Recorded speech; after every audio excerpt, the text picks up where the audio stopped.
So, still on the Wagon Train Trail, and I've come to another kind of open area. There's been several pretty little open areas that would be nice to set up a hammock, for a little bit, or heck, for that matter, even a camp. So I came from that direction. And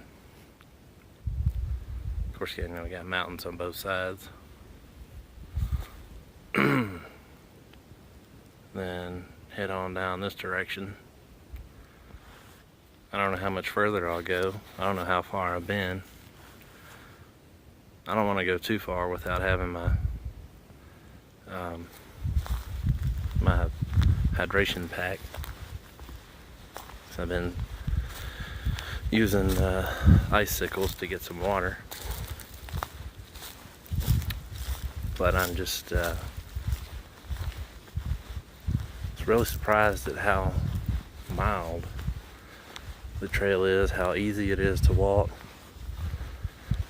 and it'll definitely make for a nice hike to come back and do more of it, which I may do next weekend. I don't know,